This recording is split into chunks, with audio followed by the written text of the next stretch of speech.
Hey everybody, Ramdeen and Black with you in the FN studios. Coming up this Saturday, one of our favorite fighters, Gegard Mousasi, will be in action. It will be a rematch as he takes on tough alum Uriah Hall. And if you're in Canada, you can see it right here on FN starting at 4 p.m. Eastern. Why do you like Gegard Mousasi? I like the way that he moves. I like the way that he uses his own calmness and relaxation to smash folks. Yeah. You know what I mean? There's a beauty in that. And I'm a big fan of his. And when Uriah's at his best, he is a beautiful artist to watch, as you saw from round 2 of that fight. But I just did a breakdown. If it's not up on our YouTube channel right this minute, it will be within the next hour. And I looked at it, and lately, especially with Connor and all of these types of things, I've been looking at philosophies and big picture and the macro and storytelling and all these things. Because sometimes technique is the weeds, you know, it's the thing that you can get caught up in forever and think that's all it's ever about. But then I looked at this one, you look at round 1, and really the technique was the beautiful stuff. Right. Gegard's in particular, grappling in round 1, it's beautiful, man, it's beautiful. And then Uriah comes back and has a few counter grappling moments of his own. Yeah. So that part of the fight, you forget about it because the jumping, turning sidekick was so beautiful and the flying knee. But you go back and you watch, this was a beautiful grappling match. If Gegard gets it back to that, it'll be awesome, and he should be able to win that fight. Is there room when you look at a style like Stephen Thompson or Conor McGregor, that bouncy style? Gegard Mousasi isn't like that, but he seems just as chilled out, ready to counter. It feels like he's in the Matrix, like he can see everything in slow motion. Is that another avenue for people to go down when it comes to the evolving sport of MMA? Definitely. He is one of those spatial manipulator types as well, and he's seeing the lines that you're not seeing.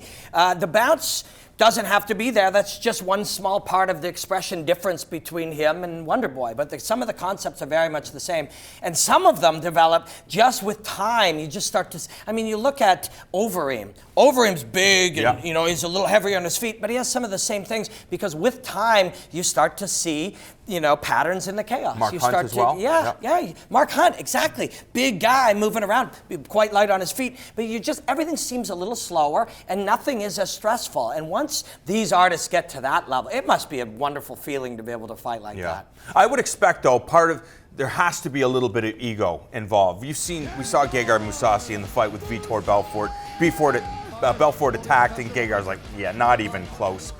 That's kind of what happened in the fight with Uriah Hall. He understood that he was so much better than Uriah Hall, but there was a mental lapse. He let his guard down for 1 second and Uriah Hall attacked. How does he make sure that that does not happen again? Is it he believes that Uriah Hall is not mentally strong, especially coming off of that performance against Derek Brunson? What type of Gegard Mousasi do you believe we'll see in this rematch? Yeah, ego is involved always because these are humans, but I think there's also some just factual things about it. If I'm trying too hard to get him down, that's bad. He'll know it.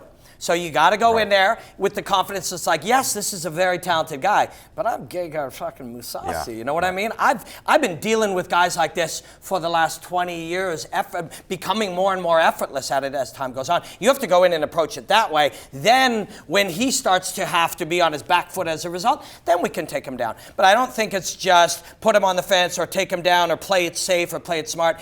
Gegard Mousasi doesn't smell like the gun-shy type. Yeah, and I would imagine that's part of the strategy. Just stress Uriah Hall out right from the get-go. I think so. And for Uriah, it really is cut and dried. And we've been talking a lot about identifying sometimes a root issue or one thing to concentrate on. And if I'm Uriah Hall, all that thing is psychology, combat sports psychology. When he is in a state of play, he wins spectacularly.